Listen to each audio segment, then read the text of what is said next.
ACO Virtual came out, it's been a few years in development. They approached Mish and Michela a few years ago, and what they wanted to do was extend their reach of their audience. They couldn't go to country towns.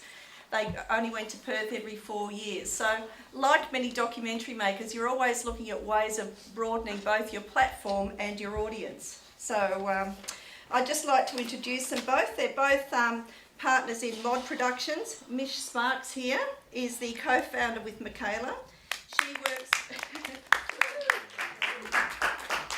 She works primarily in an executive producer capacity. Her background prior to that was producing corporate videos, documentary, immersive entertainment, online entertainment and live events for government, private enterprise, arts bodies, and she has over 20 years experience. Next I'd like to introduce Michela Ledwidge. She set up the first website in New South Wales in 1993, and since then has worked around the globe primarily on digital productions. She was a technical architect on the BAFTA-winning BBC iPlayer, the first video-on-demand BBC service, including a download, and a producer on the international Emmy Award-winning children's show Dirt Girl World, which was an ABC, BBC, CBC production. She's won the inaugural Peter Rasmussen Innovation Award at the Sydney Film Festival in 2009, and that's one of many awards that she's won. And she's the artist and director of ACO Virtual. And these two have just returned from the South by Southwest Festival, where they were nominated for a prestigious award as well, just to let you know. So please welcome our team from Mod Productions.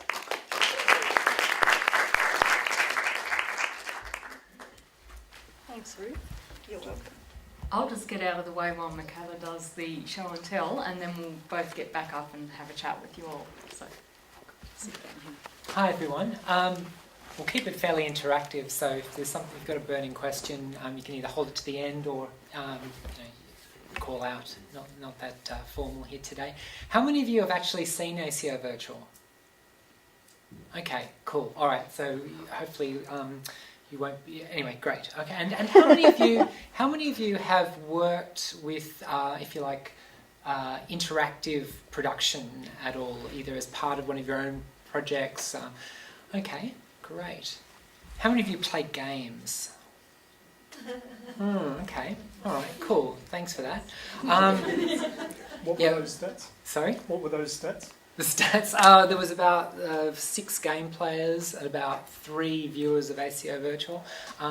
When I've been doing tours of the show to school groups, I've been asking, who likes films, who likes computers, and then who plays games, and all the hands shoot up. So look, the reason I mention that is because this has been a really interesting journey over the last couple of years. I'm going to whiz through a bunch of slides and show you a little bit of video of what the user experience is all about.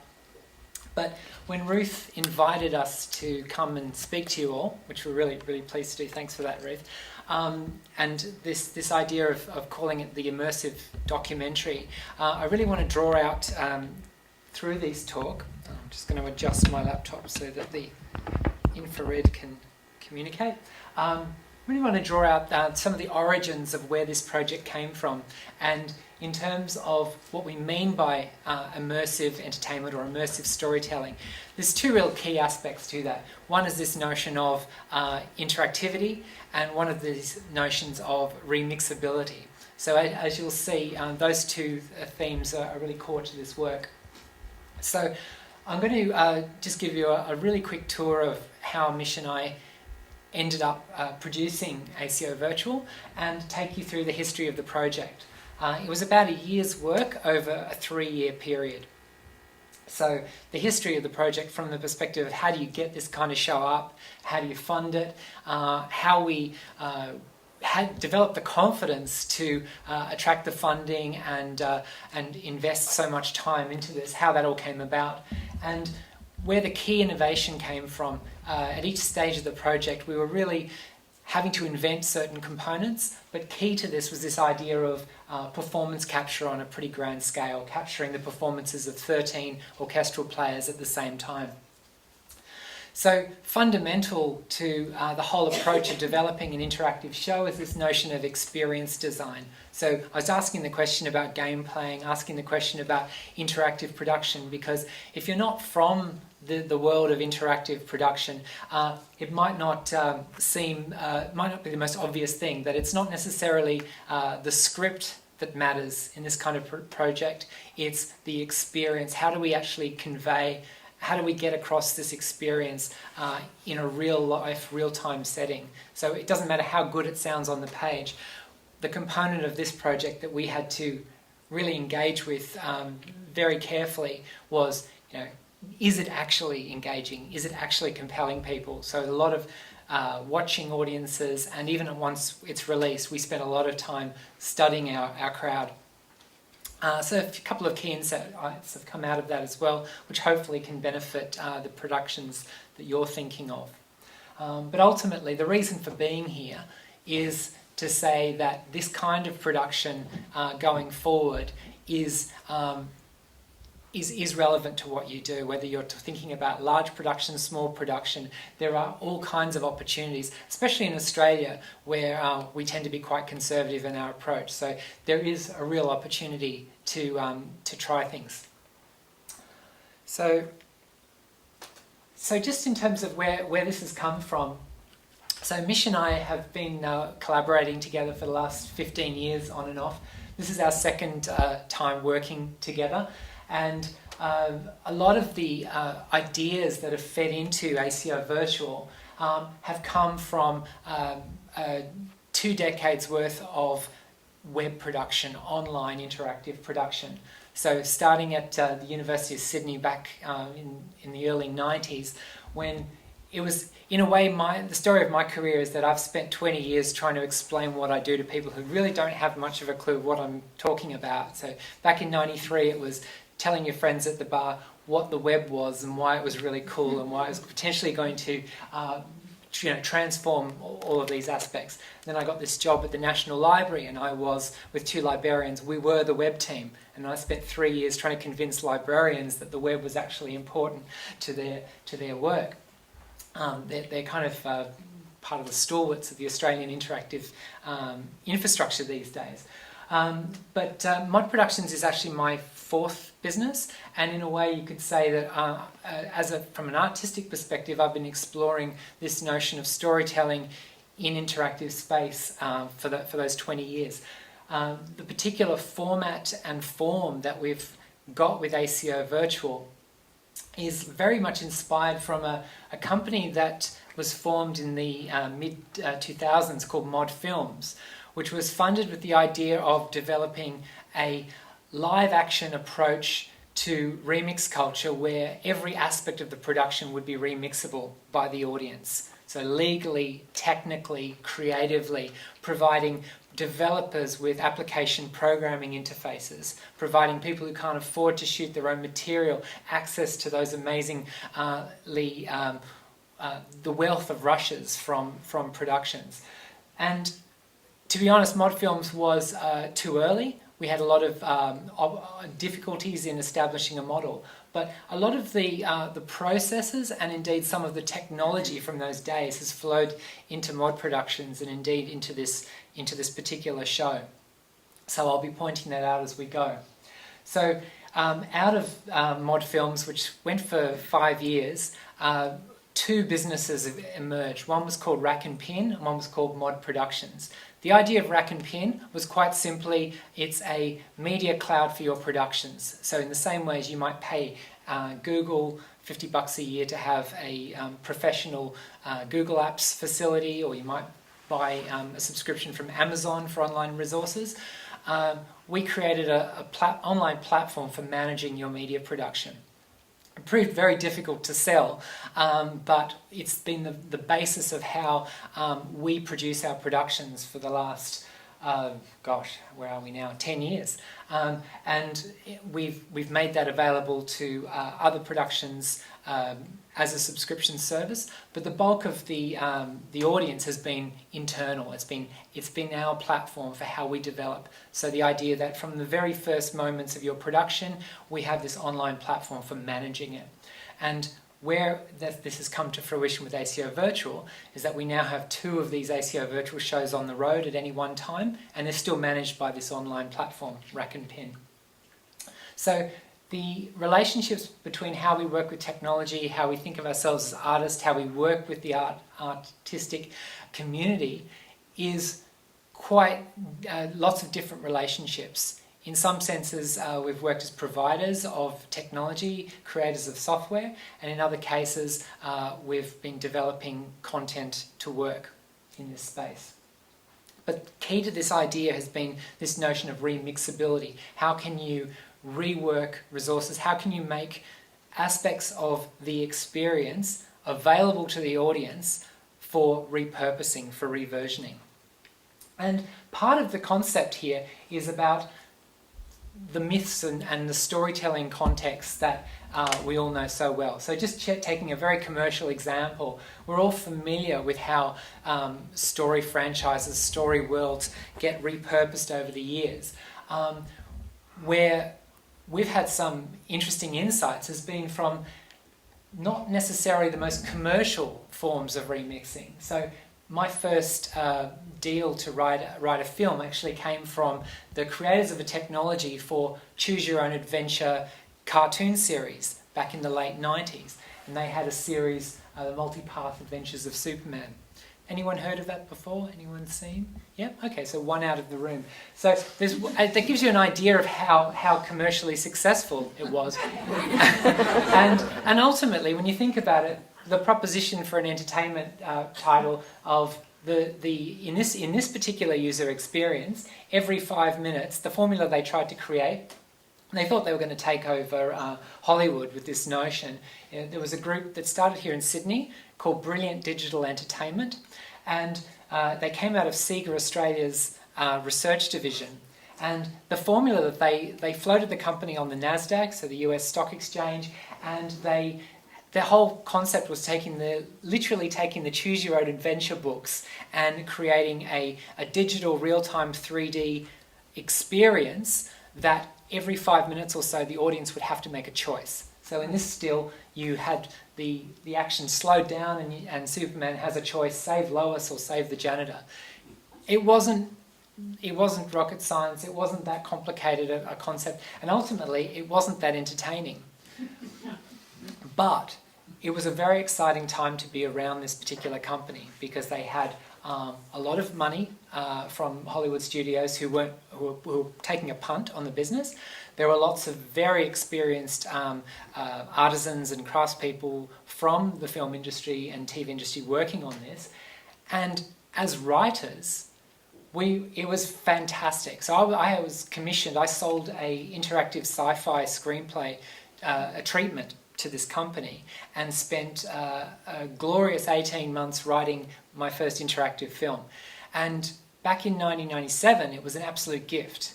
Not so much financially, but I got the experience of learning. It was more interesting to write these titles than it was to experience them using the technology of the day. Not so much, the graphics weren't particularly elaborate, but the fundamental reason why it wasn't so compelling for the audience was the lack of choice. There was the expectation, because of the setup, this is multi-path adventures, you, the audience, can choose. But ultimately, it was a binary choice, and choosing to go down this corridor or that corridor and have, a different coloured wall ultimately wasn't that interesting. If the narratives, we thought we were being very creative with our choices, but ultimately we were stuck between the audience experience of saying, author, take me on this journey, versus I have control. And so when you start blurring the space, it can be quite difficult for the audience to live up to their own expectations. Your imagination, if I say you can change this story, you can determine the ending, it's extremely hard for a writer to match your expectations. So a lot of the technology and the processes around this have now moved into the game industry, where you have titles that have a wealth more choice than these primitive early titles. But as a technologist, what really excited me and inspired me of working around these tools and these productions back then was the production process. Because we weren't working with video, we were working with real-time 3D graphics. So we were dynamically creating the environment from a database of environments, of characters, of scripted elements, which is very familiar now for anyone working in the games industry. But it struck me at the time that there were going to be all kinds of ways to create stories from this. So a few years after my experience there, I produced my first short film, and this was the first time that Mish and I collaborated on a film production. We made a 6-minute real-time 3D film called Horses for Courses. And just to give you an idea, back then, it was a 5-minute film that was a 5 megabyte download. And the reason it was so small was because it was basically like a little game engine. And it was a really interesting project for us because we launched it as part of a website, and so we were able to track how people were not just playing the film, but there were some very simple forms of interactivity in it. There was no choice like choose the story, but there was all sorts of mouse over entertainment, and just being able to take control of the virtual camera in the film, we were able to track what people did. But ultimately, it was very much an experiment, didn't lead to a commercial basis, but it did work really well as a performance tool because people were very unused to the idea that the filmmakers could perform with their film, could treat it more like a musical instrument of being able to explore the world inside as if it was a video game. So this is a screenshot from a competition at SIGGRAPH in LA, and I'm doing basically a live demonstration of this film, so controlling the camera as it moves around and interacting with the main character Pan, and that was Disney's entry, Toontown, on the right. Now all of these early Web 3D experiments have kind of got lost in the midst of time. For a brief moment, these were cutting edge. It was what the most you could do online. But ultimately, these early art experiments have all been superseded by game culture. But the reason I'm putting them in this presentation is that Web 3D is still an aspect of culture that is still evolving. I don't know if any of you have come across one of Google's many art channels. It's called Chrome Experiments. So they are continually funding artists and small creative teams to produce artistic projects using the Google Chrome web browser. And a lot of the content that's produced out of that is Web 3D, real-time 3D. So out of all of this came a real sense that there was something, couldn't quite put our fingers on it, but there was some value in terms of interest, entertainment value, and ultimately stickiness in producing content that was remixable, that was interactive.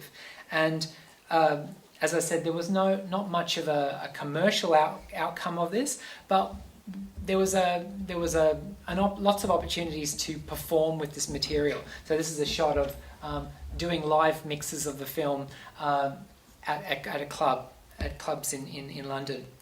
And I spent quite a number of years doing small films that were designed for VJs, either myself or other real-time visualists, audio visualists, to actually mix and play with live.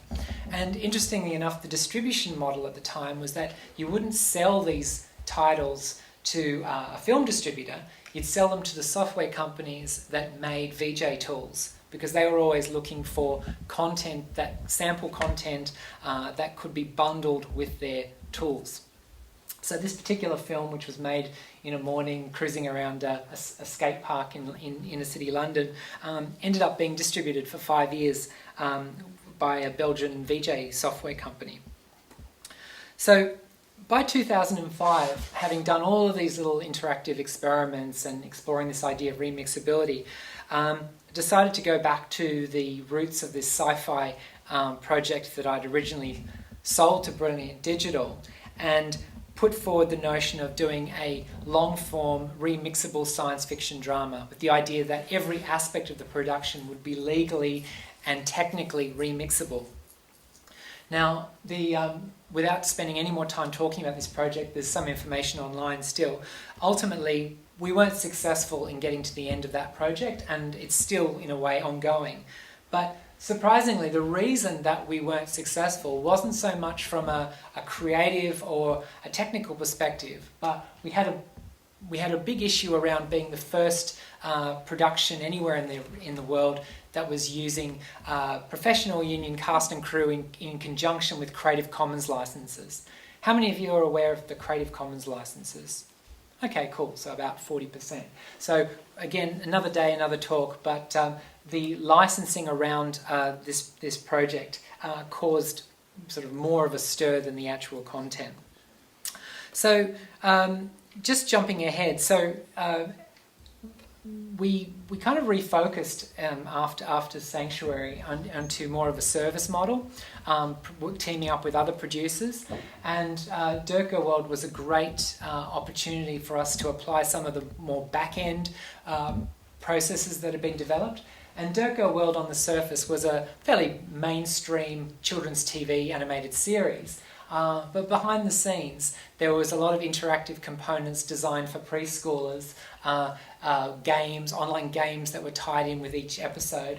And most interestingly, the producers of the show, the creators of the show, Me Productions, who've come from the Northern Rivers, were taking not just the TV episodes, but these games and the characters from the show in giant sort of like Disney-style mannequins, to schools, to gardening shows. They were getting the message of go out in the garden, kids, and get grubby, get dirty, and build a connection with your world.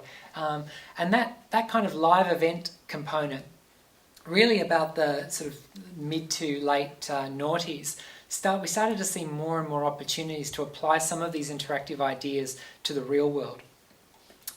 And in 2010, another aspect of this was doing a show with Shopfront Youth Theatre, where we turned the Sydney Opera House studio into essentially a theme park for 3 days. And this was one of the first opportunities to really create a space that was, so in the kind of media arts, in the exhibition sense, really create a surround environment with not one screen, but lots of screens, lots of points of interaction for a story. And the story here was the question, where would you like to go?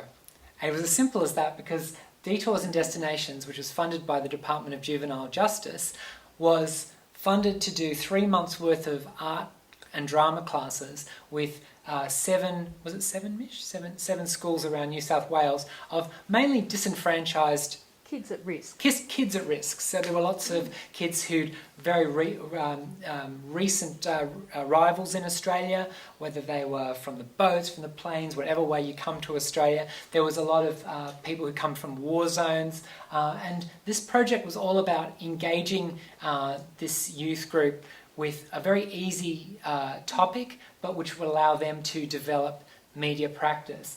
And what was exciting about seeing the show come together was that at the end of the day, what we created with a group of 4 other artists was a show where there were 18 different interactive interfaces. There was a steering wheel, there was a joystick, you could VJ via SMS or Twitter. The dance floor, you see there was like a giant mixing desk, so as you walked up and down you were controlling the volume of certain effects or controlling the visual effects of another channel. It looked like a complete mess to someone walking in who had no connection to the material, but the school groups would come in, one bus at a time, and if someone texted "Mamali peeps are in the house," well then you'd see on those little screens in the top left that text would appear, and because peeps and house were keywords in the system, a drawing of 3 peeps would fly across the big screen, and then 3 seconds later a house would fly across the screen, and those the peeps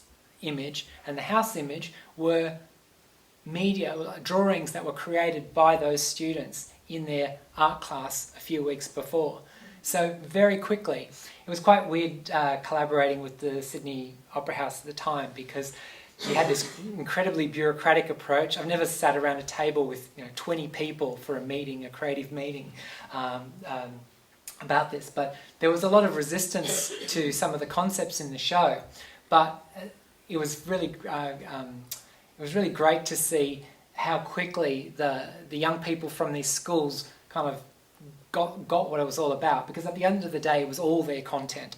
So it was interesting so one of the questions I put to you when you're thinking about immersion and how to create experiences around story, it's sometimes interesting when you design these experiences, when you architect them, how little you put your own story in the mix, and you allow space for the audience to tell their own stories. So in this case, my role wasn't so much to put forward a particular narrative or provide a particular edit, but provide a possibility space for the stories that the audience had created to come to the fore and allow them to play and explore them in this amazing location.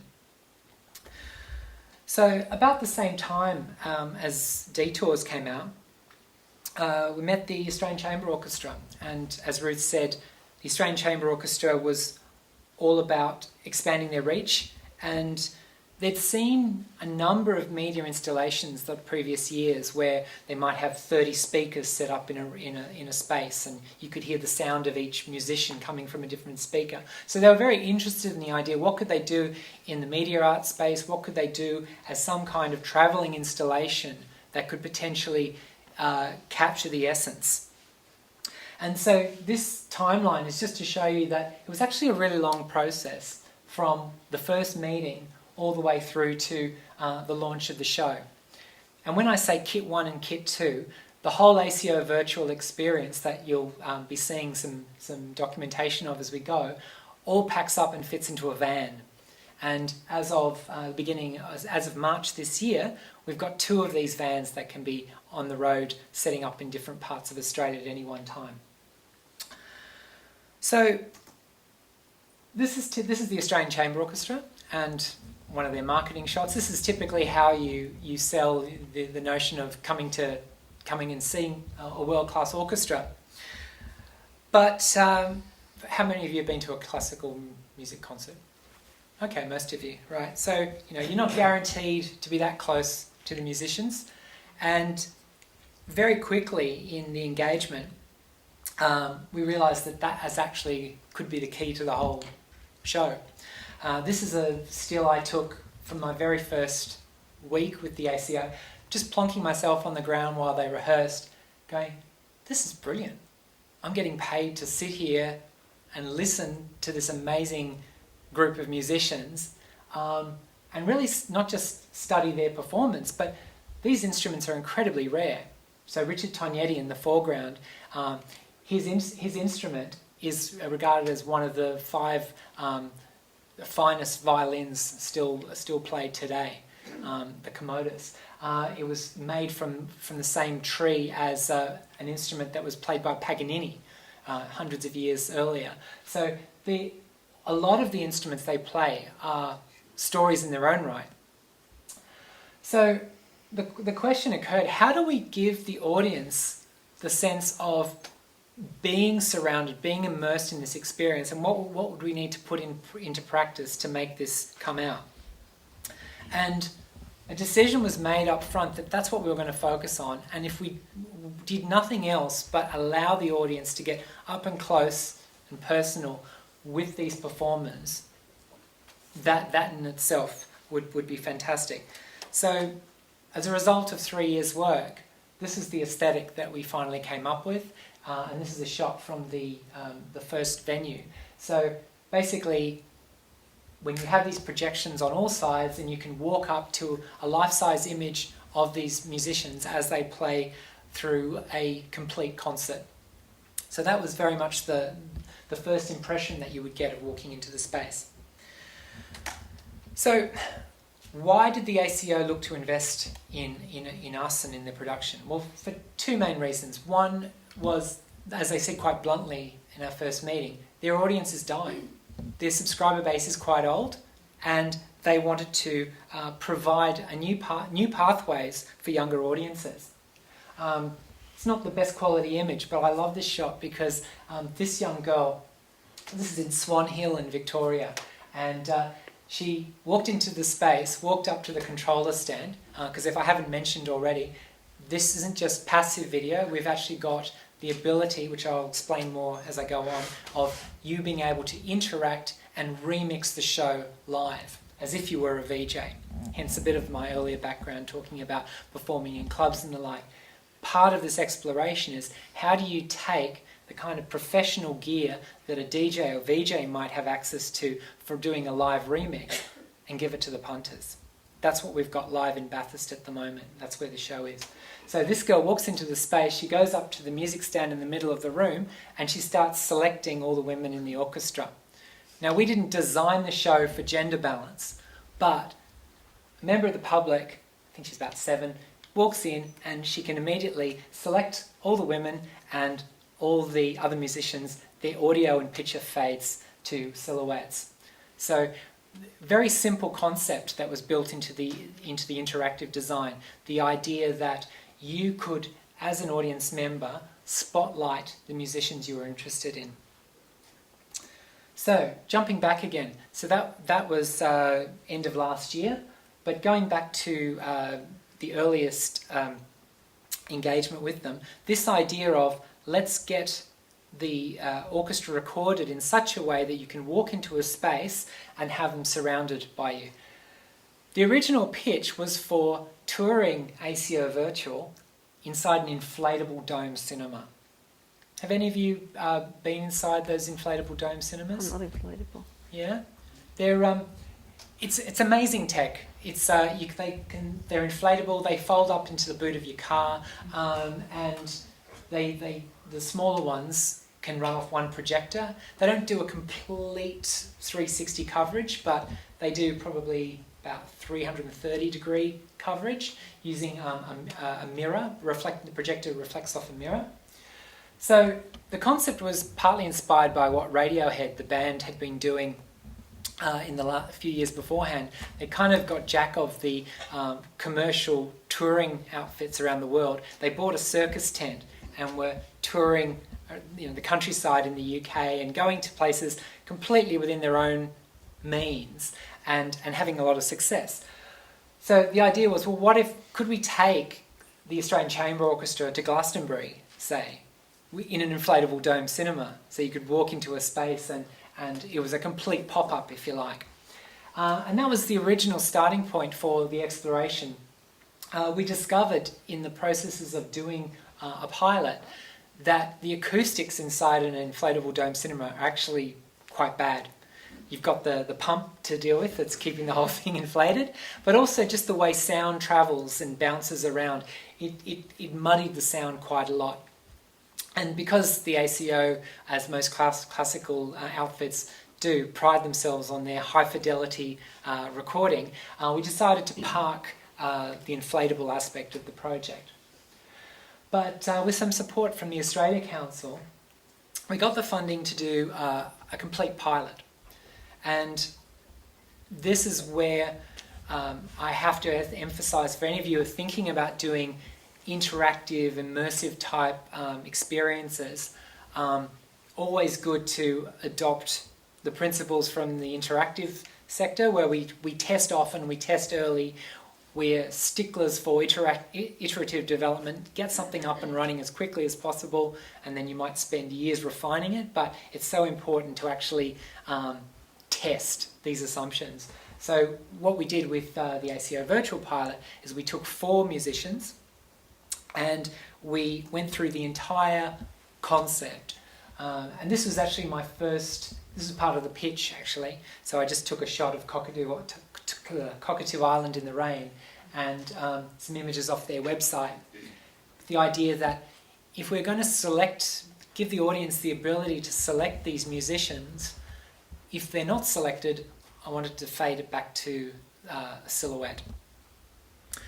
So the first thing we did was test the assumption that we would actually be able to give this control to the audience. So what was required was real-time playback, because we're not creating a set of frames that play back in a video player. We're using technology that's more like a game engine, a graphics engine.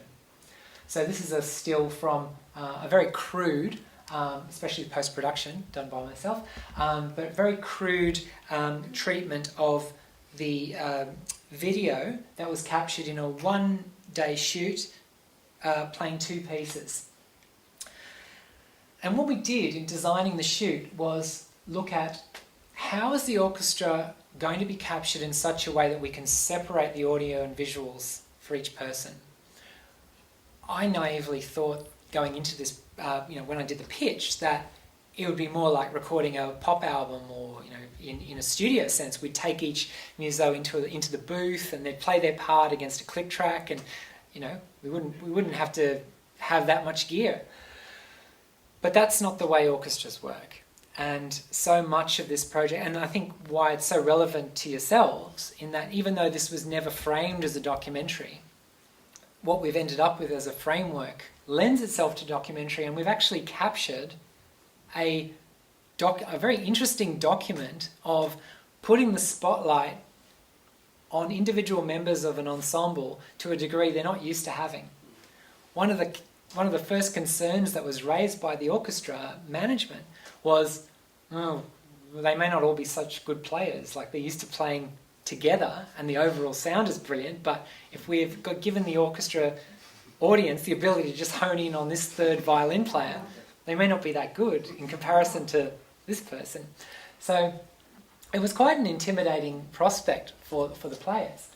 But from a technological perspective as well, we needed to separate them.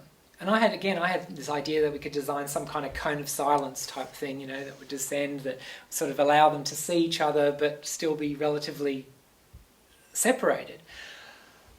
But we couldn't work that out. So essentially what we did was we spaced the musicians 2.5 meters apart, and we shot them on green screen.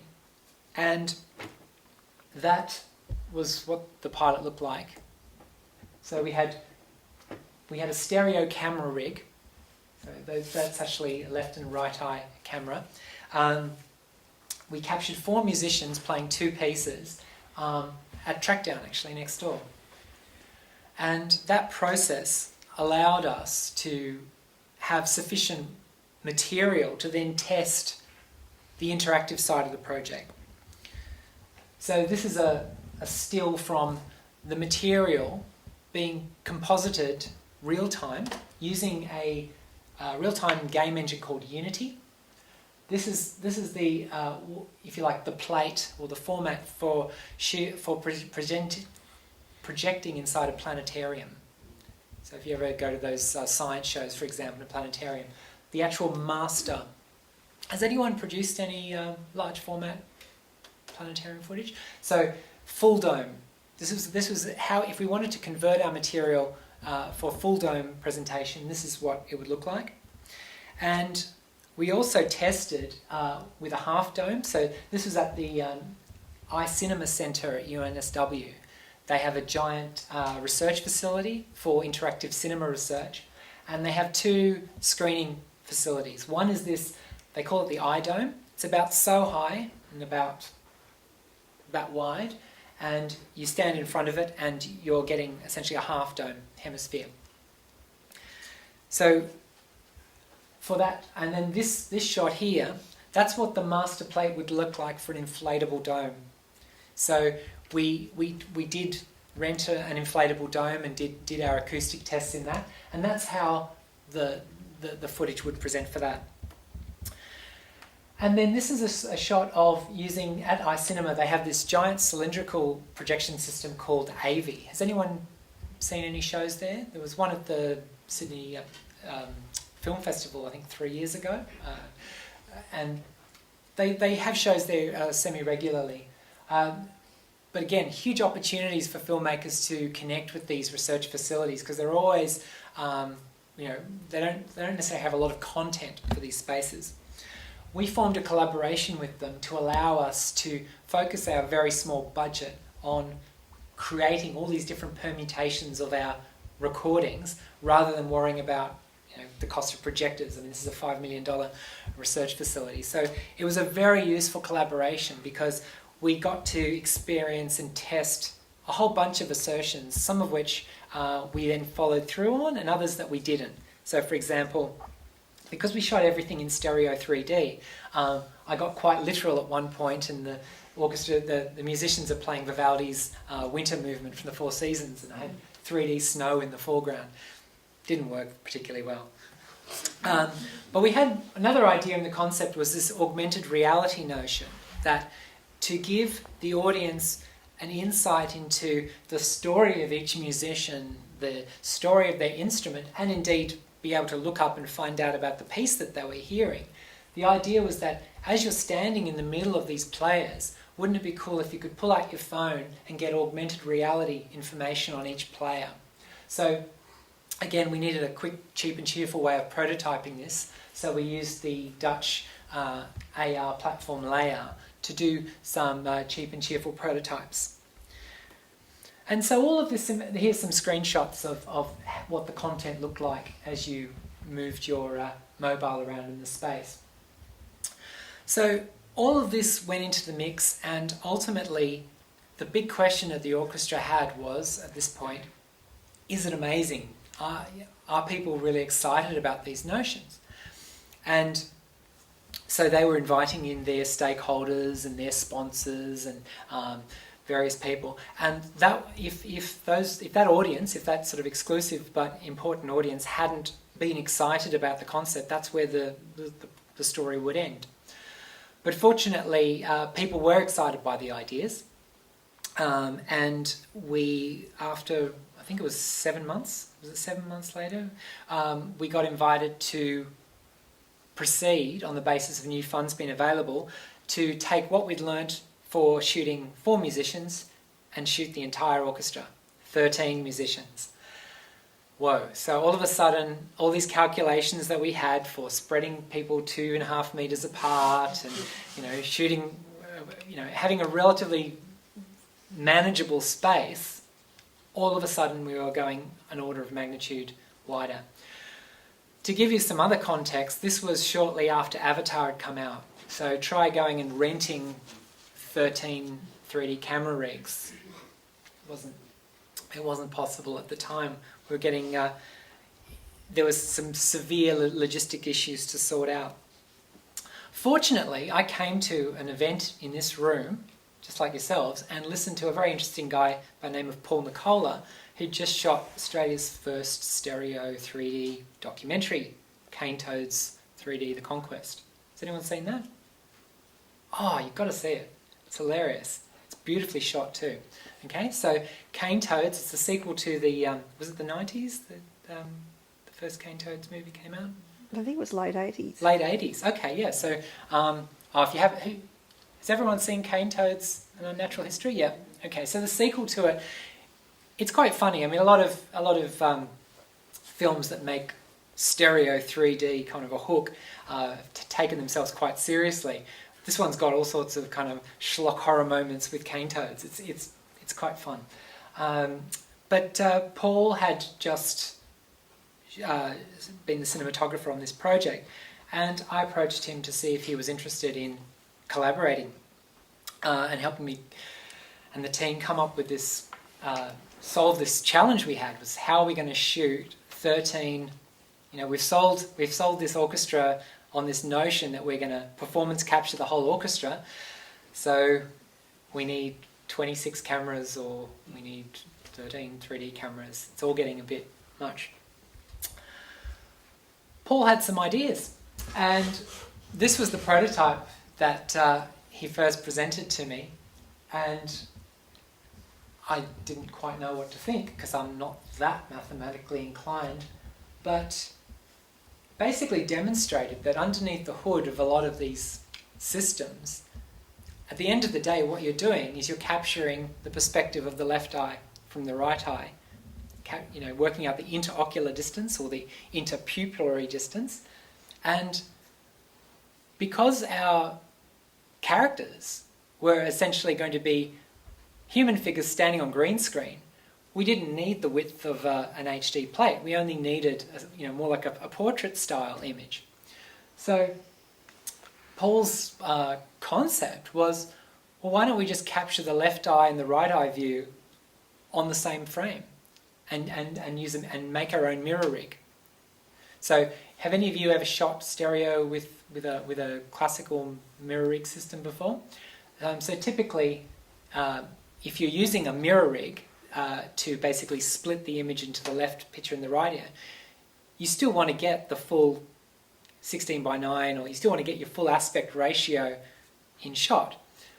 But for us, we didn't. We could say, actually, we're only going to capture the left side of the image will be for the left eye, the right side of the image can be, and this would immediately mean we didn't need 26 cameras. We could get away with 13. And so that's what we did. We shot we used DSLRs. We used military grade mirrors imported from the US and manufactured 13 mirror rigs. For those of you who are producers out there, I mean, this was quite a scary time, because we actually had some delays to the signing of our contract. Our little studio, Mod Productions, having worked with this partner for a year or so, we didn't actually have the money in the account to do this full production, but we knew that we had to start ordering gear from the States if we were going to have any chance of manufacturing our own custom stereo 3D rigs by the time of the shoot. So lucky the money did come through, the deals did go ahead. And that was the floor plan for our set. We shot at Fox Studios, stage 4, where the bullet time effects for the Matrix were done. But instead of having 26 cameras on Keanu, we had 13 cameras focusing on 13 people. And because of the pain of doing the green screen compositing in the pilot, particularly for any of you who have done green screen compositing work, the reflection of the green onto the feet and the legs, really expensive process to clean up. So we decided we'd actually film everyone on metre-high pedestals, because we didn't actually need to see. So the camera's at the same height as the people's feet. So we could just literally cut the ground in post and not worry about any reflection of. They didn't have to be standing on green. So this was a great example of where going through the cost of the pilot actually saved us a lot of time for the full production. And we still had this distance of about 2.5. Well, we actually got it down to 2 meters, and this is because we had individual mics for every single player. So here's another view, and there's an aerial shot. We had one day to shoot, so we had to get a lot of things right.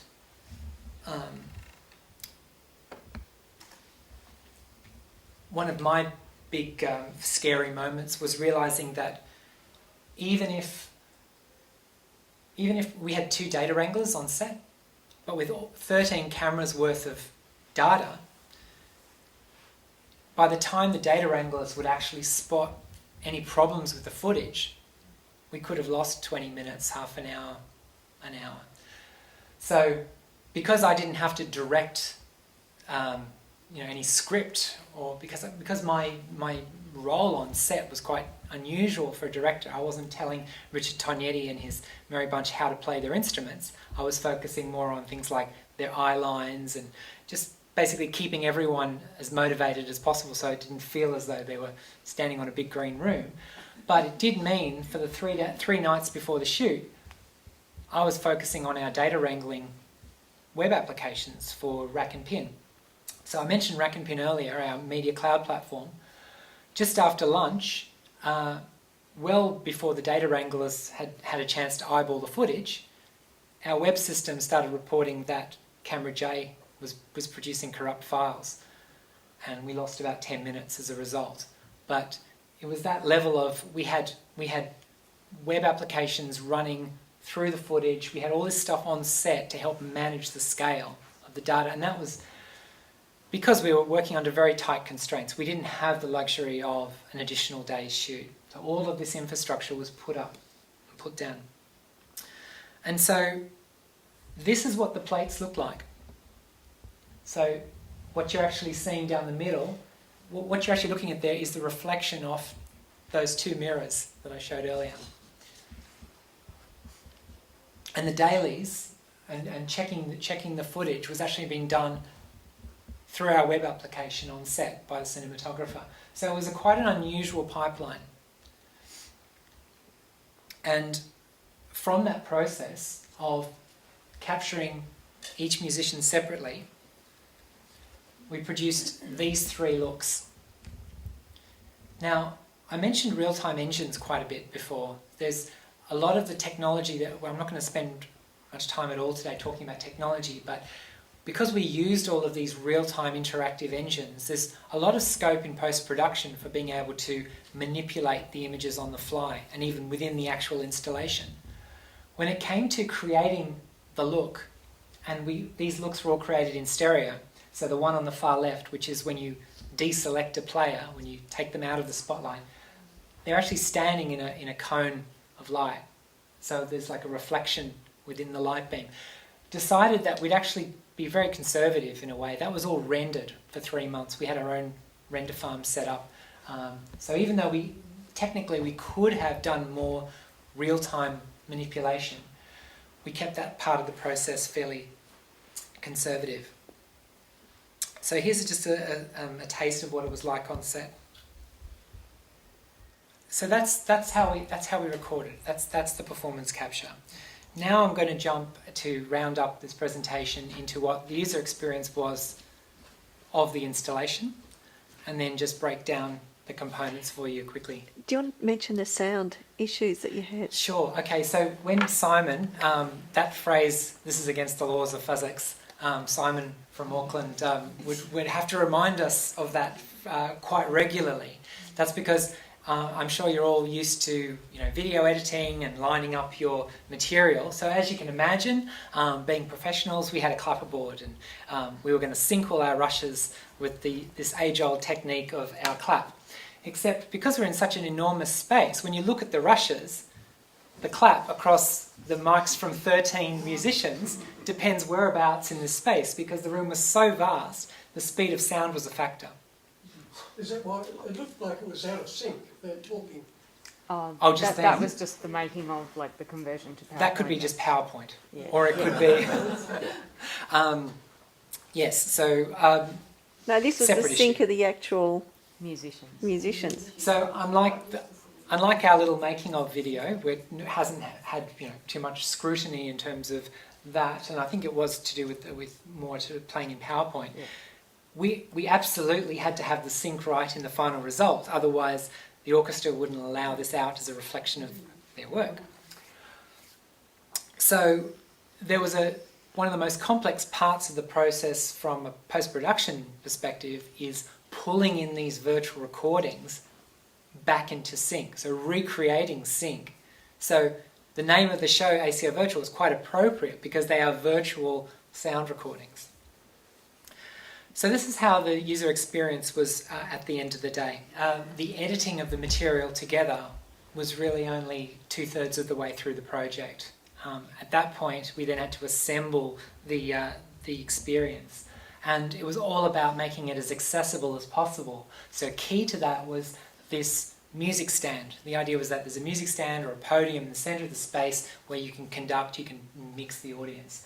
And so we went through iteration after iteration of a very simple interface to allow people to work out what was going on. So as the piece starts, the musicians that happen to be playing that piece would appear on screen, and just by swiping your finger across the screen you could turn their images on or off, and the sound would come forward or back in the mix. So without labouring the point too much, it was a very educational experience. If you didn't know what a cello was or the difference between a violin and a viola, you could very easily see what that was all about. And the augmented reality experience that we decided on was being able to very easily via a free app, so it's available for Android and iOS. You're able to pull up each of the musicians and get information on their biography and the instrument as well. And of course, also get a copy of the actual soundtrack to take home. So, a small component of the work, but really important to give you that sense of a take-home experience. So we called the music stand was the controller app, and this is the companion app. So when you saw people playing along with their instruments, that was one of the most engaging parts of the experience for me, most satisfying to date. We were giving a talk at the Gold Coast Arts Centre and saying in a situation a bit like this, all right, you're probably sick of hearing me talk, now I'm sure you want to have a play of the experience yourself. And people whipped out their cellos and flutes and started playing along with the experience. Because on the controller stand, there's a button where you can turn the score on and off. And every single musician has, so there was a video layer that has their scrolling score underneath. So all of this, in terms of the product, how this is all packaged and distributed, key to the idea of this being a feasible thing to tour is basically hiding all the complexity so that a volunteer in a gallery in Swan Hill, 5 hours drive from Melbourne, can just hit play, can pause the show, treat it like a 7-track DVD. Now obviously it's not a 7-track DVD, but that was part of the framing of this, that it needed to be as simple to install and tour as possible. So we spent a lot of time working on that. And the way that Mod has managed this process is that behind all of this equipment that physically goes around the country is our web platform that's checking, that's doing bug fixes, that's taking any issues and resolving them online.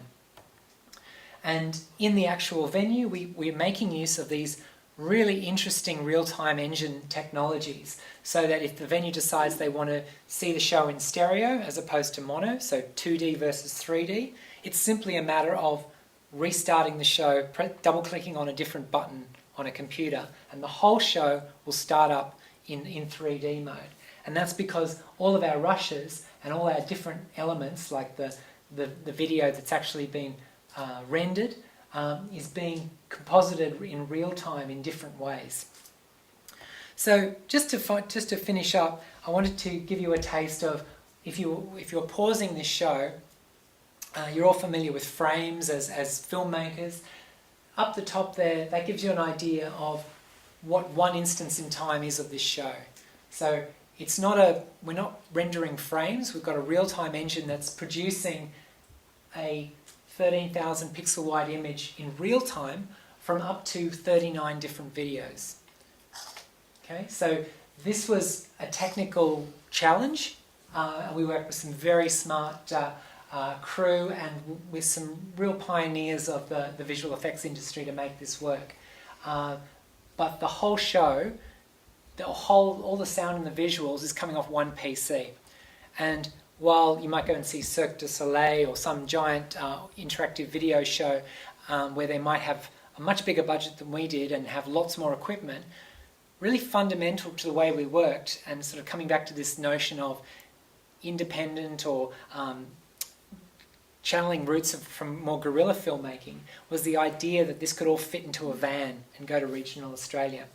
So that just shows you how the one show coming across 7 displays can be presented around a space. So the bottom photo is actually from the studio at the Sydney Opera House. And if they started the show in 3D, we kind of cheated a little bit because we've actually reduced the width, because it's essentially all the content is people standing relatively, not moving around much. We worked out visually that we could get away with losing half of the width of the picture to do stereo. So we just basically meant we didn't have to have twice as much content for stereo. So that's as far as I want to go with presentation. And I want to introduce you back to Mish, who's my partner in crime in all of this. The journey for us is continuing.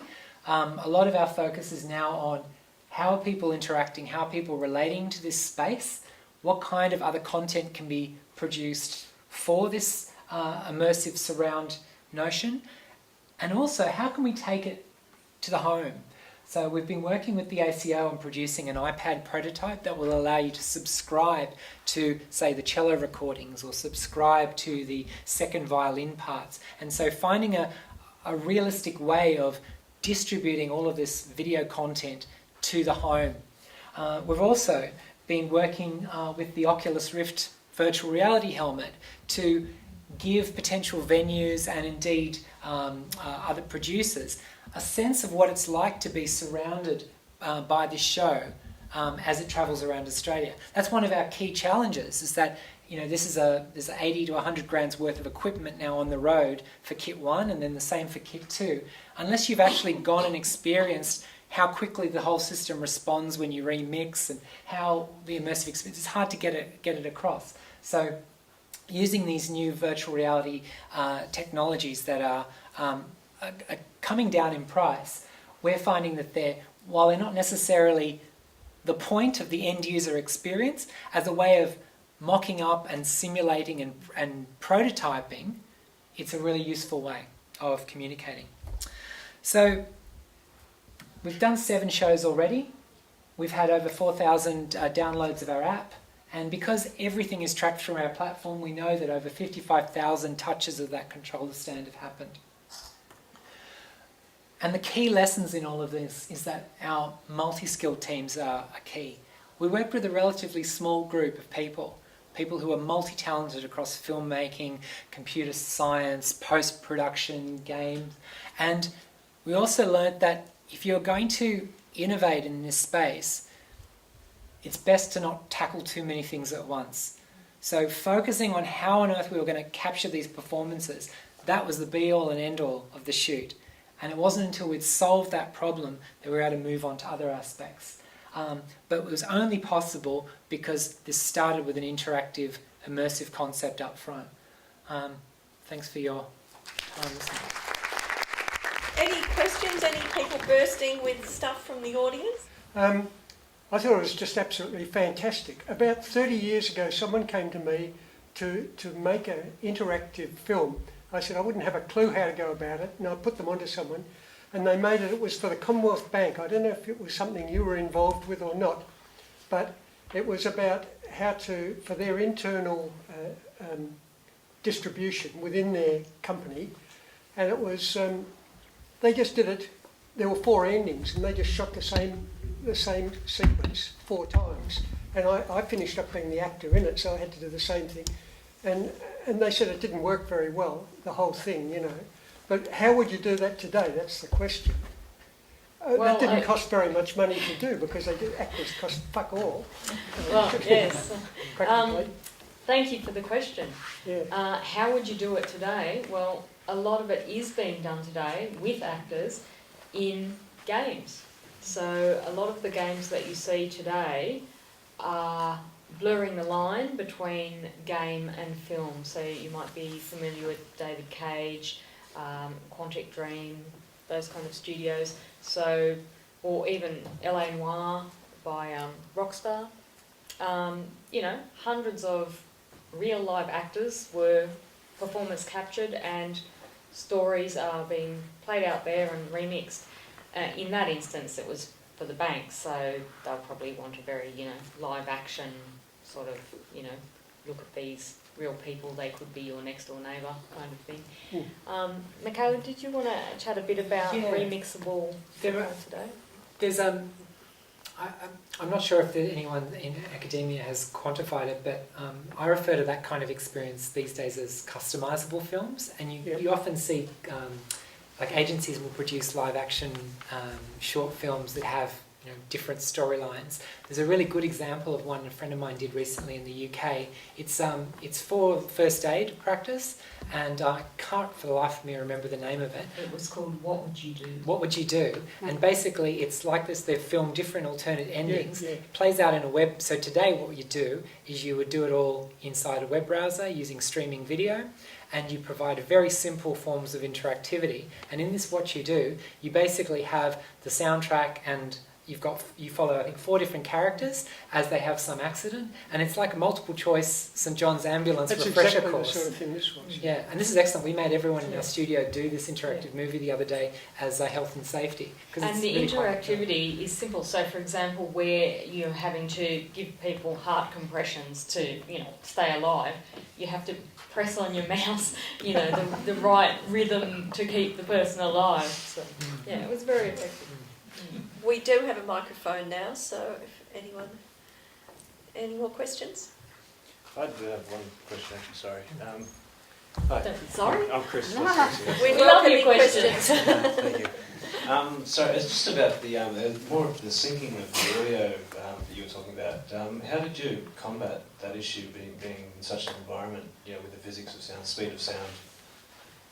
So at the end of the day, and you have to really credit the musicians because they were playing in very unnatural circumstances. Basically, it was the solution was to work back off the score and the fact that all of these incredible musicians are playing together. So the actual sound on set, over the first couple of takes in the day were a little bit ropey, but throughout the day, these 13 musicians worked out how the hell do you play these pieces across such vast distances. So in terms of tightening it up, it basically came down to a very experienced audio team that are the ACO's team for their classical CDs, just pulling it back at the subframe editing level to just tighten. So one of the big dramas for us is that we didn't go ahead into the creation of the installation until it was signed off. And so the biggest milestone on the whole project, even above was the pilot amazing, was taking the worst piece on the day, the worst recording, the best take of the worst piece on the day, and going through the whole edit process for then the ACO to say, yes, we're happy enough to go forward. Because of course by that stage everyone's just looking at the problems, but yeah, there was a huge sign-off process around this. Just in terms of the time frame for that process, Yeah. what are we talking about? Just to get everything synced or... 3-4 months? Yeah. Post-production was intense. Yep, we'll see. One of the questions we grappled with was whether to take the post to a post house, and just bearing in mind all the risks involved and all the compositing to be done and the amount of data to be rendered and the number of musicians who had to be happy with the recordings, because it's not just the ACO who signs it off. Each individual musician has authorship of their work and they have to release it to go out into the world. So to de-risk that, we ended up setting up our own post house and ran it under the supervision of Paul Nicola, who Michela talked about. And we were really happy with that process because therefore we had complete control over our post, and that's good. There's a question up the back there. Just before that, I know that one of the questions that has come up is the budget. Do you want to talk about what the total budget for it was? Sure. And just to give a disclaimer, the ACO has given permission and are happy for the budget to be spoken about in educated kind of contexts. So it was roughly $500,000 budget. Part of that was supported by the Arts Council of the Australian Council for the Arts, Screen New South Wales put in some money for the shoot itself. Yep. And that was through Screen New South Wales interactive film funding stream.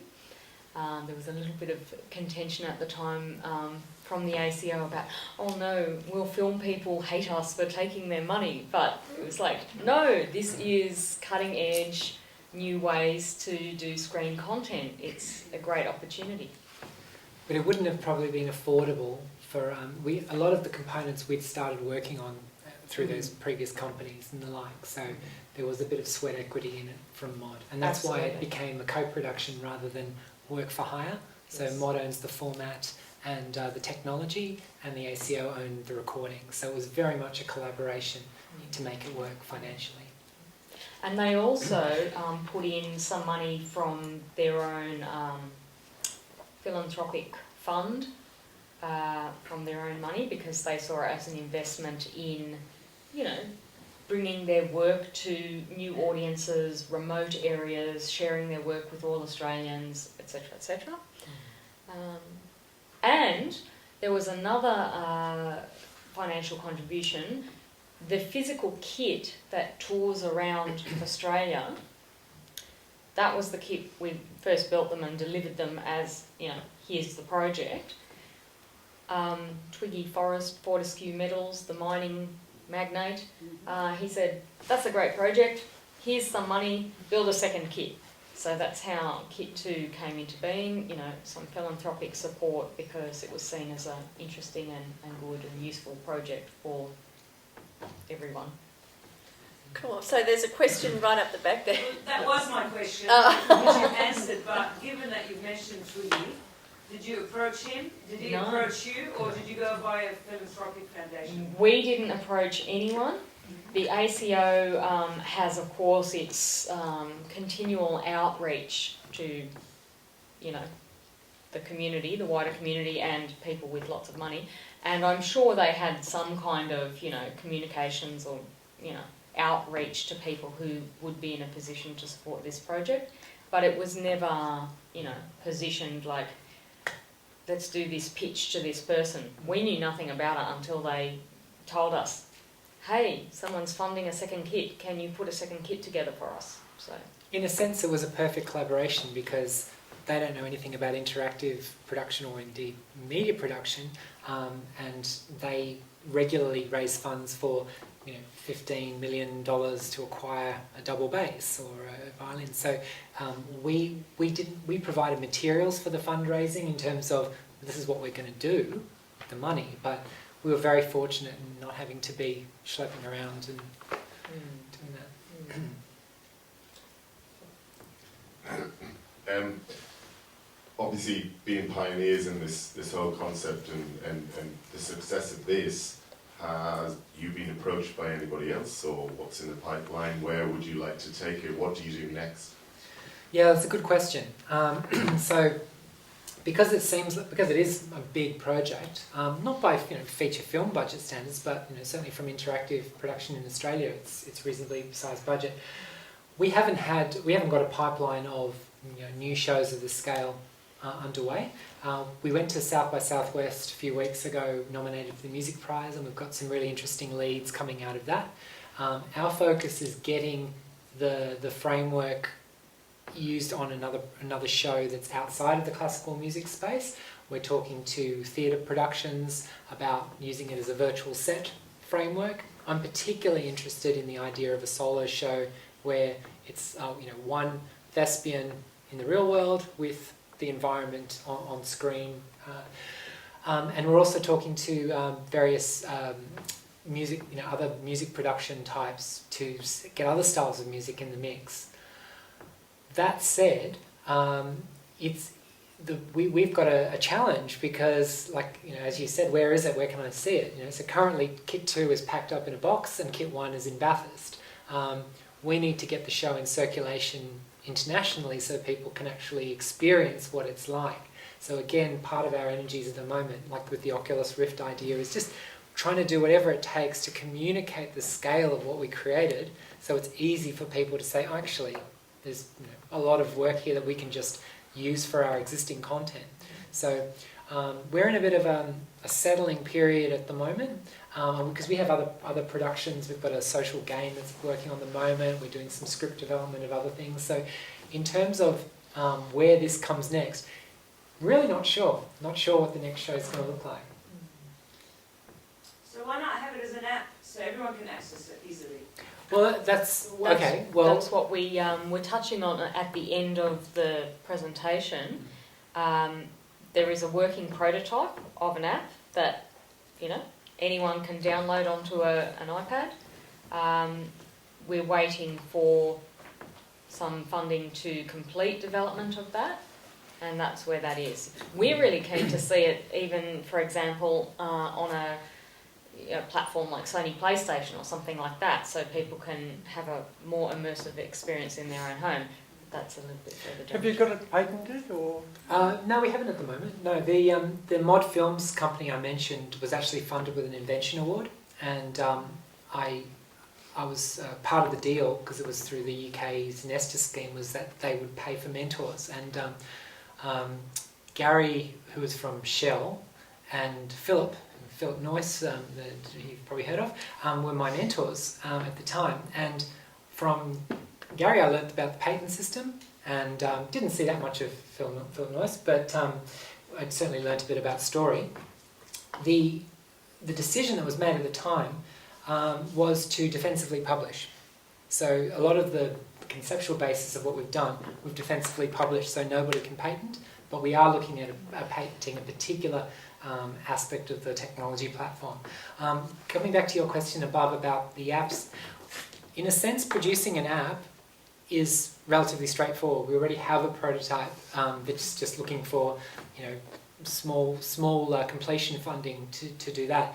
But that's not the same as creating that space with a $30,000 sound system and all that infrastructure. So in a way, this gentleman's question about where does it go next, we're sort of potentially pulled in different directions, because as we say we do media magic because it's been very hard to explain what the hell do we do if you're doing interactive storytelling across all these different medias. Ultimately, we're interested in exploring this kind of discovery about how exciting it is to create a real-world space and get people from all ages doing it. And that transcends the idea of any one particular app. So, personally speaking, I think regardless of the success commercially of what we're doing, I think it's fair to say every production we do going forward will have a live event component, because there's something really powerful. It's something that you can't download off Pirate Bay. Not that you shouldn't, but it's different. There's a level to which I think content creators and storytellers can really explore this space and actually generate some livelihood. Yeah, I just wanted to mention, nobody's mentioned it yourselves, the relationship with the ACO.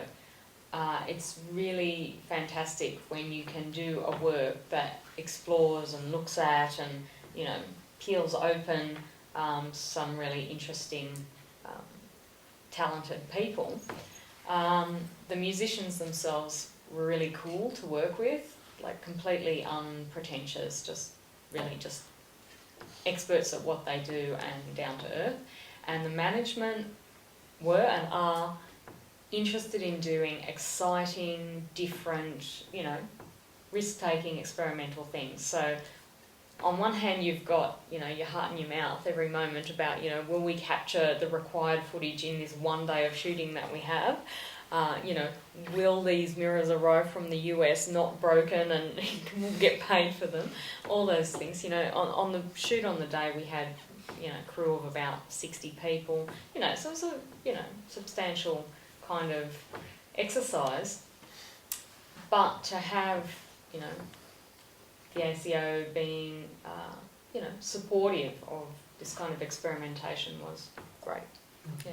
So did you have to have some kind of a results? Did the ACO want to see like an increase in memberships, or so what was the tie back to that?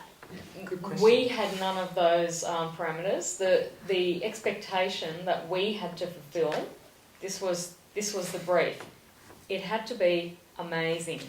So if it hadn't turned out to be amazing. Yeah, so that was our only brief. In terms of, increase in audience or whatever, that's their concern, Wow, We're pretty lucky, it wasn't like working for a bank.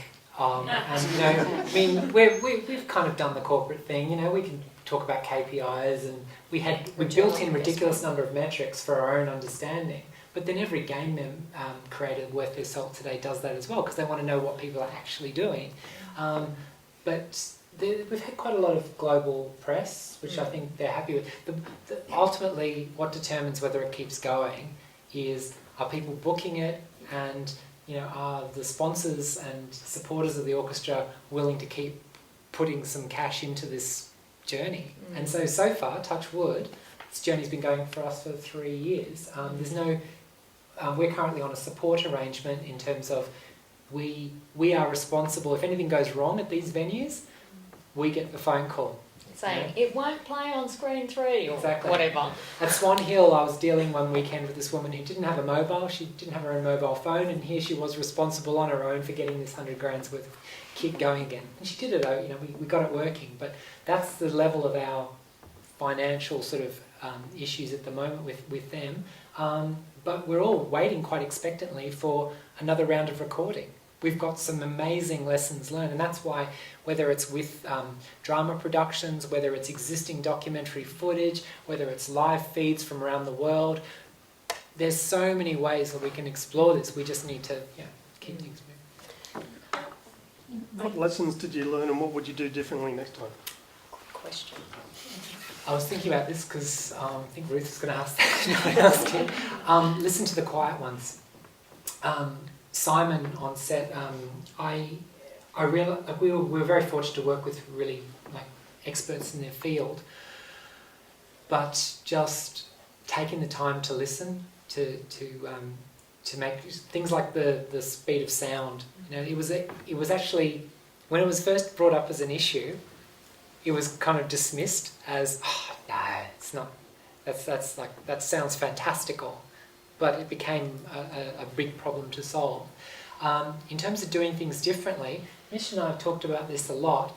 I think the main thing was we didn't feel we made any huge errors, but at the same time, I think it's fair to, without, breaching any confidentiality, this isn't the kind of project that you get rich on the first time. We were absolutely, we came very down to the wire on the shoot. And we said, we're not going to lose money on this. We can't afford to lose money on it. And we didn't, but, we pretty much just, we broke even. And that's the biggest thing about next time. It's just making sure that as much as creatively, you're going to make sacrifices to get it across the line, you've got to be able to pay the rent. You've got to be able to keep the team employed. And so I think, we might just push it a little bit more, because I think we certainly put a huge amount of sweat equity into this project, and it's that whole trade-off, because you know that people aren't going to pay for the future that only you can see, so you have to kind of compromise in that sense. But we really were proud of the fact that I think we got the line right. We knew that this wasn't going to be about easy money, but at the same time we had to make sure that we had sufficient funding in place so that we didn't just come out of this and fall over. I mean, keeping our studio going is really important for this. Just quickly on the sound thing, how did you actually record the sound in the end? And did you do whole performance takes and? So everyone was recorded at the same time. There were 3 or 4 mics on each musician. So on the instrument itself? Yeah. On themselves, and a standing mic? So as Simon said in the video, the closer a mic is to a classical instrument, the worse the sound is. So we ended up using, in the final recording, the mics that were about a metre away as much as possible. But the ones that were right on the body and on the instruments was more for insurance. The amount of spill between this cavernous space was a real issue that was dealt with in recording. But that's why it was like a live recording. A live recording that's tightened up, but this wasn't like go back and do click track edits. It was maximum 4 takes. Yeah, and there were 4 pieces of music that needed to be recorded on the one day, and they'd selected the 4 pieces of music especially for the range and the styles and the accessibility. So you had everything from Bach from the 1700s through to Roger Smalley, a contemporary living composer from Australia. So they wanted to have a real mix, and it was really important for them to capture all 4 pieces of music. So we had a maximum of 3 playthroughs of each of the 4 pieces of music to complete in one day. We could not just for cost reasons, spill over into the following day, but the musicians literally wouldn't be around the following day because they spend most of the year touring overseas and everywhere. So we had a very tight window, and yeah, it was live recording basically. There's another question. Yeah, this is a bit of a wacky one. My mind's racing far ahead into the future. And has anyone seen that theatre show in New York called, is it called While She Sleeps? It's Macbeth in a house. And you, what is it, Sleep No More? No one's heard of it? No. Yeah, it's amazing. You go in, you follow all the different characters, but you go off into tangents with the actors rather than sitting in front of the film. So my question is, when you can turn that into an immersive cinema experience, or a serial like Downton Abbey, being an eavesdropper downstairs in the servants' quarters, or walking in as a character for the dinner party, it sounds surreal, but how far off do you think that kind of thing is? And will it completely take us back to the communal cinema experience rather than the DVD thing that everyone's gotten stuck in now? Yeah, look, I think I love that sort of stuff, and I think technically it's never been more feasible. The issue with non-linear narrative is always, how do you fund it, how do you generate all this material, and how do you keep, where do you strike the balance between interactive and passive and interactive experience. But I'm aware of quite a few projects that have that sort of construct. If any of you have plans to do that, there are ways and means of prototyping it fairly cost effectively, and that's the key. I mean, this all started with a cup of tea and then a week's research, and then we got a pilot from OzCo.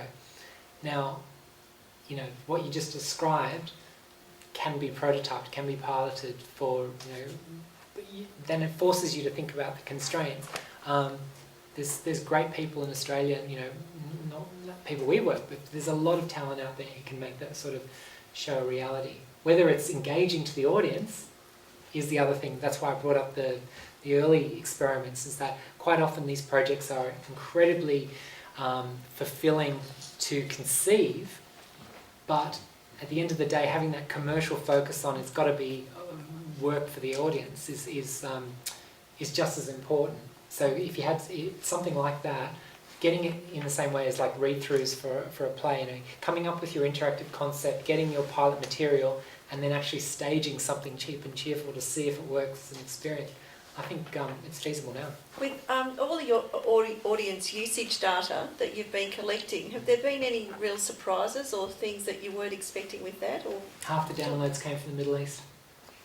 And the ACO doesn't tour there, and they weren't able to see the installation because it hasn't been there, but very interestingly, huge numbers downloaded from the Middle East, and raises questions. Well, should they be touring there? Another thing is, have you ever heard the theory about the first follower? People talk about how leaders, it's all about the leaders, but there's this... But a leader's not a leader unless people follow. There's take-up. So this kind of idea that the first follower, the first person who picks up and runs with something is actually, fundamental to some of these constructs. Just observing the way people interact in the space has been fascinating, because you'll get, like, school kids will come in, or people that you just think, they all play games, or they're all interactive mindsets, they're digital natives and all of this crap, so they're going to get the experience. But you can bring in a whole mass of people, and because it's just immersive and it sounds and looks amazing, no one goes near the controller. They don't actually know. They think it's like, this was made by blah. But you get the first person who then starts playing, and then all of a sudden the whole experience in the space will change. So just the importance of guides, the importance of hosts. When we had in the actual venue. Exactly. So we had 7,000 people come to see it in 5 days at the Opera House for the 40th birthday. Now, we were very lucky because those people weren't... I found it really hard getting film, TV, colleagues and people down there. But we were on the Opera House tour. So there were thousands of people who were just discovering it by being on the tour. But the key to it working as an experience was that the volunteers on duty were showing, they were like performers, they were showing people what you could do. They were pulling out their phone, they were saying, look, it's augmented reality. There's a great article in The Australian where the journalist is being shown how to use ACO Virtual by this 71-year-old guy, and he's explaining all the bits and pieces of the digital framework. those real world connections are absolutely fundamental to the success of this kind of experience. You know, it's why game companies pay for, you know, online hosts, community hosts, you know, moderators, people who will actually create authentic connections. That's as important, I think, for the future of filmmaking as, you know, what is in your content, what's on the screen. You know, creating the right environment for your show. If we had just plonked it in front of people, you know, I don't think it would have been successful. Yeah, the relationship with venues is really interesting and important, because some of the great ideas that the venues have come up with that we didn't think of, we didn't propose. For example, one venue put beanbags and picnic rugs in the space, and normally people can't eat in the gallery space, but they threw it open and let people bring their lunch in. So council workers and local office building workers could come into the space on their lunch break, sit down on the picnic rug, eat their lunch and be surrounded by beautiful music. And they might not be people who would normally go to a classical music concert, but it also is very freeing, letting people engage with it in the way they want to. They were the non-interactive sessions, weren't they? So that one was uninterrupted, yes. ACO Virtual, uninterrupted. That was their first question. How do we make this non-interactive? And I said, okay, I'll show you. You pick up the stand and you take it outside. And yeah, this venue did it and it was really successful. Yeah. So understanding, yeah, different audiences. Yeah, that's right. It's easy to remove stuff. It's hard to add it. Yeah. And that's a big lesson, I guess, out of all of this. And obviously we come from an interactive production background, but can't underestimate that if you've got great ideas for interactivity, you need to fund and develop them from the start. You can always remove them, but it's very hard to tack things on. You know, it's been...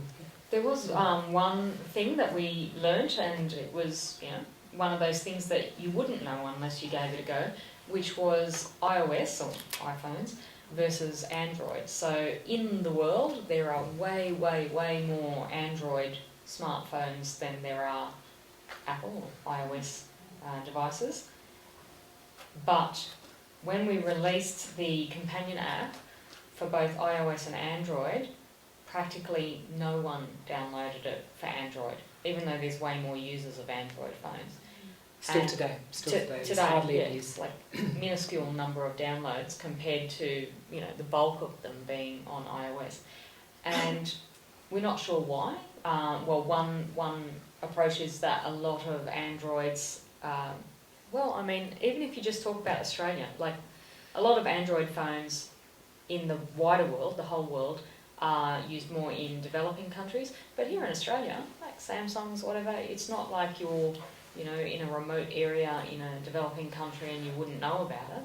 It's just, I guess, a different usage pattern, or people using Android phones maybe aren't, you know, looking at the same things. Don't know. I'm talking thousands versus the hundreds. space is more fragmented in the Android world a bit. Well, yes, it is more fragmented because it's used across so many different products rather than just one brand. But what that did lead us to decide is that for the subsequent projects, like the iPad for people's home use, you know, we're not going to do it on Android because there just hasn't been the take-up. So, lesson learned.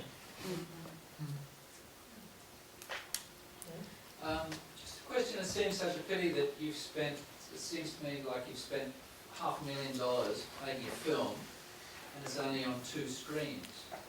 What prevents you from having more of them and having them in, you know, every capital city for a start at the moment? Why do we have to wait a year? Is it just down to money, or is it the resources that have to go into maintaining it while it's out there? What's the story behind that? Well, the kit itself, it's basically 2 computers, one that all the video runs off and one for the audio, the speakers, screens, you know, the kit itself, as Michela said, can fit into a van. There's nothing to prevent any venue or organisation who wants to have it, having it. you know, they can purchase a kit and stage it as a permanent exhibition in a museum or gallery or concert hall or whatever. There's nothing stopping that. The support, you know, them ringing up saying, oh, you know, it won't start or whatever, that's very minimal. We've been really pleased with how stable it's been, how issue-free it's been. You know, we've had a couple of little things, and usually it's a case of the gallery volunteer who's on duty that morning, you know, go over and restart. So, yeah, no, there's nothing preventing it being rolled out further. ACO, you know, sort of owns the performances, so of course they'd have to give the okay for their work to be displayed wherever it is.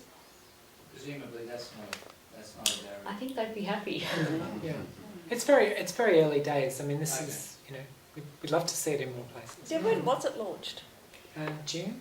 Yeah, the soft launch was in June at the Gold Coast Arts Centre, and then the big hoo-ha fancy launch was September. Yeah.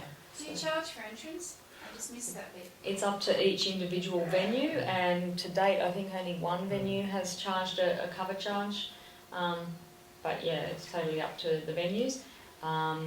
The ACO... You don't get a percentage of that? No, we don't get a percentage. We're on a support agreement with the ACO, which means we get a small payment for each venue, regardless of, you know. We do get a percentage once the principal is paid. We have a profit share deal on it, but you know, we may make some money out of bookings at Sunset. I mean, part of the funding model, because there was public funding in this, was that it's going to places where there's no concert hall.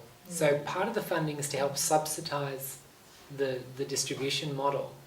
And because this is the only show like that in distribution, it's taking a while for people to understand, it exists and we can go out there. So it's actually in the interest of a lot of these venues to not charge, because it's about then they can, and the ACO will continue to make its ticket sales, and a lot of the discussions are about a venue will want the show, but they'll also want the real ACO to be performing at the same time somewhere else. So it's almost like there's an opportunity for ACO Virtual to be, I wouldn't say egalitarian, but it's a more accessible way for people to see a performance, and there may be a concert ticket that you can buy around the same time as the show is on.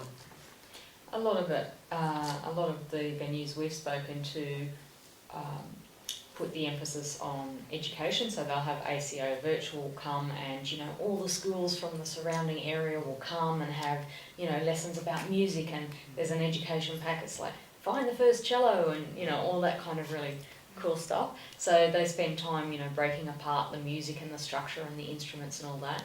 And then, you know, next month ACO's coming to our town, so you know, you've kind of laid the groundwork of, you know, the appreciation for music, and then the live band comes.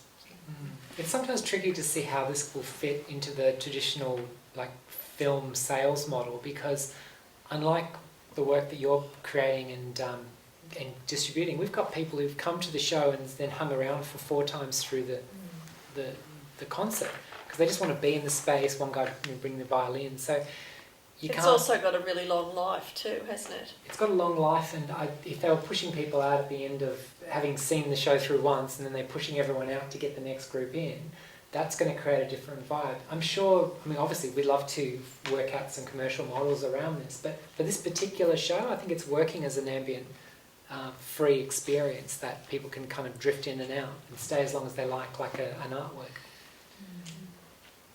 If say the ACO came to you again and said, okay, we'd like you to do another 4 songs, what sort of time frame are you looking at for that, given that you've solved a lot of the logistical stuff? Yeah, it's really exciting. I think, I mean, it probably took us, 2 months of prep and a solid month of first time around. I think in a month we could turn around and, I mean, we've still got the core collaborators working on other things, and yeah, it's very, the opportunity to use the same, we probably use much higher spec cameras, and it probably wouldn't be that much cheaper on the day, But yeah, the pre-production period would be compressed. Because the shoot, there's not much you can do to cut down the cost, because you've got to hire a gigantic space to fit them all into, and all the equipment, and feed them and water them and everything. But yeah, what we've learnt.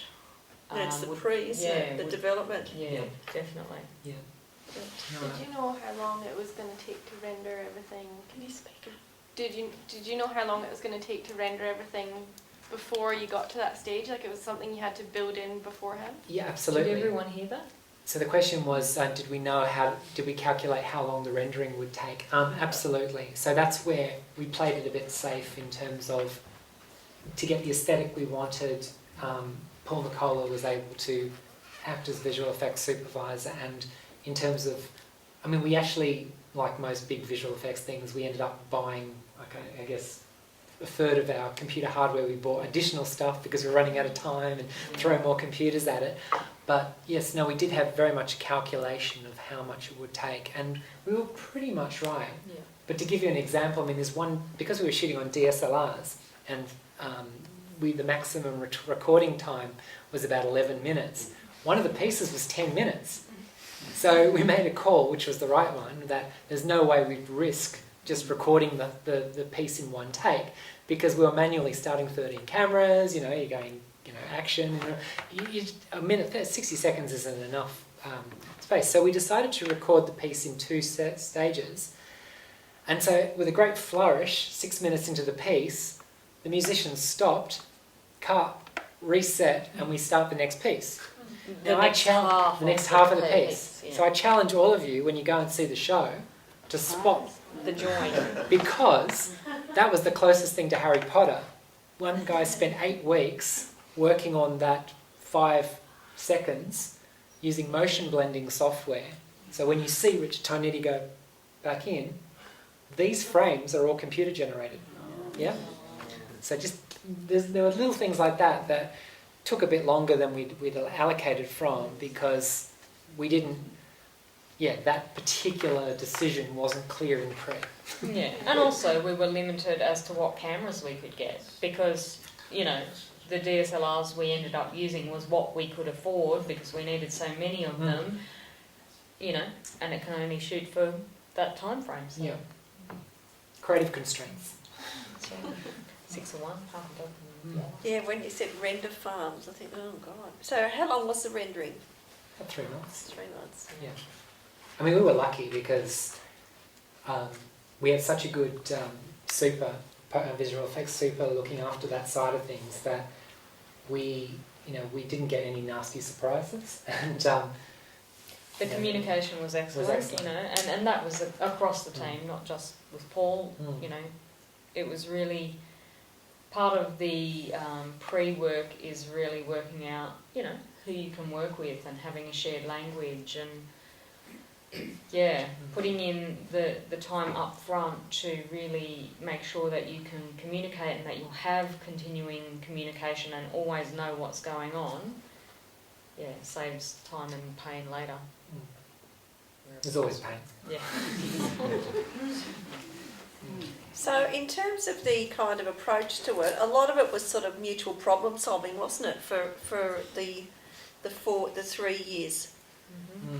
That's right. So and the problem shifted from how we're going to fund this, how we're going to record it, how we're going to get it to the audience. And then at the very last minute, actually one thing that we hadn't counted on was our original deal was that we would provide a computer system capable of powering this show, that the venues would then rent the projectors and the speaker systems for. And then as we got closer and closer to launch, and bookings started to get held up by the fact that, regional gallery here is like, I don't know how to source 3D projection systems and 7 immersive displays. All of a sudden, it was like, well, can you just supply all the hardware as well? So we had to go into the research phase of what on earth do we buy now? Because, as an old school technologist, I don't like buying hardware if I can avoid it, because it'll go out of, it gets out of date. We've bought 16 3D projectors so far in this project, and we had to make a call on what model. And of course people go, oh, that's not as bright as it is at Vivid. It's like, well, that Vivid projector cost Just $50,000. $50,000. We need 7 of them that can fit in a van and go to, Yeah, and that will be, cost effective enough for, little regional gallery to rent. Yeah. And yeah, that involved a lot of testing and, having people day in, day out in our little test shoot room, projecting onto a wall and, calibrating, can we get the colour the same and quite painful stuff. But what we managed to find was a really handy little kit of projectors, like top of the line but domestic level, which, is working well in the galleries that it's doing. What are they? Oh, we've used B&Q W870s, I think. They're only 2,000 lumen projectors. I mean, you could argue that out of all of the expense that we've done, the cheapest part of the production is the projectors. And that's because the moment you get out of the home theatre class of projectors, the cost jumps from $2,000 to $5,000, $6,000 for the kind of museum grade projectors, and then it jumps to about $20,000 for the outdoor projections. So we were kind of caught in a bit of a, there's no market for, you guys aren't buying 7 projectors to tour your film with, so there's no market for low-end, high-spec stuff. So we've gone for what we feel is the best illustration of it, and yeah, I mean, I think it's always going to be a problem for this kind of show until the market increases. And what's the brand or whatever, please? Oh, B&Q. B&Q, yeah. Was that within your budget to do that, to go and No, buy? no, that was... So who would fork out the money for that, and how would you cover the cost? Yeah, so the ACO had to... It was a really critical part of the project, because as both sides of the production agreement, ACO and Mod Productions, we basically having these meetings to say, look, what are we going to do? And the ACO, luckily, were able to stump up for work out a business case for saying we can pay off the additional cost by renting this equipment to each venue. So the original model was that the venues would pay very little to stage the show, but they would be responsible for hiring the display and speakers. Now they pay a little bit more, and that includes the rental of this gear. Mm-hmm. So it's actually the best solution, and in hindsight, again, this is, I guess, another lesson learned. Don't rely on this kind of high-end equipment being available in regional Australia. And also, it's fairly... It's ironic, but you're all doing 16:9 HD, I guess, for your films, but a lot of the museums and exhibition venues are still using 4:3 projectors. That's just the exhibition market. So all of these things were a bit of a surprise for us, and it's... Any more questions? Well, thank you very much. It was great.